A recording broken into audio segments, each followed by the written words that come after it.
G Kannada ವಾಹಿನಿಯಲ್ಲಿ ಪ್ರಸಾರ ಕಾಣುತ್ತಿರುವ ಅಮೃತಧಾರೆಯಲ್ಲಿ ಜಯದೇವ್ ಉಪಟಳ ಹೆಚ್ಚಾಗುತ್ತಲೇ ಇದೆ. ಒಂದು ಕಡೆ ಮಲ್ಲಿಗೆ ತೊಂದರೆ ಕೊಡ್ತಾ ಇದ್ರೆ, ಇನ್ನೊಂದು ಕಡೆ ಪಾರ್ಥ ಹಾಗೂ ಅಪೇಕ್ಷಾಗೂ ಕ್ಲಾಸ್ ತೆಗೆದುಕೊಂಡಿದ್ದಾನೆ. ಜಯದೇವ್ ಉಪಟಳದಿಂದಾಗಿ ವ್ಯಾಪಾರಿ ಗೌತಮ್ ಇಮೇಜ್ಗೂ ಧಕ್ಕೆಯಾಗಿದೆ. ಸಮಯಕ್ಕೆ ಮಹತ್ವ ನೀಡುವಂತ ಗೌತಮ್ ಇದೇ ಮೊದಲ ಬಾರಿ ಸಮಯಕ್ಕೆ ಸರಿಯಾಗಿ ಮೀಟಿಂಗ್ಗೆ ಹೋಗಲು ಸಾಧ್ಯವಾಗಿಲ್ಲ. ಮಲ್ಲಿ ಜಯದೇವ್ ಬಲೆಗೆ ಸಿಕ್ಕಿ ಹಾಕಿಕೊಂಡಿದ್ಲು. ರೌಡಿಗಳು ಅಟ್ಯಾಕ್ ಮಾಡಿರುವುದರಿಂದ ತಾನಿದ್ದ ಲೊಕೇಶನ್ ಗೌತಮ್ಗೆ ಕಳುಹಿಸಿದ್ದಾಳೆ. ಇದರಿಂದಾಗಿ ಗೌತಮ್ಗೆ ತನ್ನ ಕೆಲಸಕ್ಕೂ ತೊಂದರೆ ಆಗಿದೆ. ಈ ಹಿನ್ನೆಲೆ ಗೌತಮ್ನ ನಂಬಿದ್ದಂತಹ ವ್ಯಕ್ತಿ ಫೋನ್ ಮಾಡಿ ಕಿಡಿಕಾರಿದ್ದಾನೆ. ನೀವು ಅಂದ್ರೆ ಟೈಮ್ ಅಂದ್ರೆ ನೀವು ಅಂತ ನಂಬಿದ್ದೆ ಎಂದೆಲ್ಲ ಹೇಳಿ ಫೋನ್ ಕಟ್ ಮಾಡಿದ್ದಾನೆ. ಮತ್ತೊಂದು ಕಡೆ ಪಾರ್ಥನ ತಂಟೆಗೆ ಜಯದೇವ್ ಹೋಗಿದ್ದಾನೆ. ಪಾರ್ಥ ಹಾಗೂ ಅಪೇಕ್ಷಾ ಮನೆಯಿಂದ ಆಚೆ ಹೋಗೋಕೆ ನಿರ್ಧಾರ ಮಾಡಿದರು. ಆದರೆ ಶಕುಂತಳಾ ಮತ್ತೆ ಕರೆಸಿಕೊಂಡಿದ್ದಾಳೆ.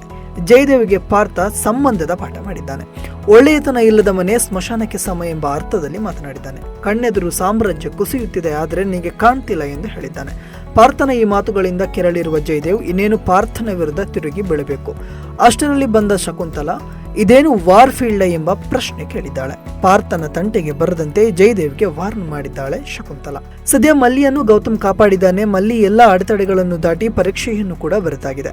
ಇನ್ನು ಇದೆಲ್ಲದರ ಹಿಂದೆ ಜಯದೇವ್ ಕೈವಾಡ ಇದೆ ಅನ್ನೋದು ಇನ್ನೂ ಗೌತಮ್ಗೆ ಗೊತ್ತಿಲ್ಲ. ಮತ್ತೊಂದು ಕಡೆ ಪಾರ್ಥ ಕೂಡ ಅಪೇಕ್ಷೆ ಜೊತೆ ಮನೆಯಿಂದ ಹೊರಬರುವ ಎಲ್ಲ ಲಕ್ಷಣಗಳು ಕಾಣ್ತಾ ಇವೆ. ಮುಂಬರುವ ದಿನಗಳಲ್ಲಿ ಮಲ್ಲಿ ಪರೀಕ್ಷೆ ಪಾಸ್ ಆಗ್ತಾಳ? ಜಯದೇವ್ಗೆ ಗೌತಮ್ ಬುದ್ಧಿ ಕಲಿಸ್ತಾನ ಅಥವಾ ಜಯದೇವ್ಗೆ ತನ್ನ ತಪ್ಪಿನ ಅರಿವು ಆಗುತ್ತಾ ಮಲ್ಲಿ ಮತ್ತು ಸುನಿ ಮದುವೆ ಆಗ್ತಾರ ಎನ್ನುವುದು ವೀಕ್ಷಕರಲ್ಲಿ ಇರುವ ಕುತೂಹಲ.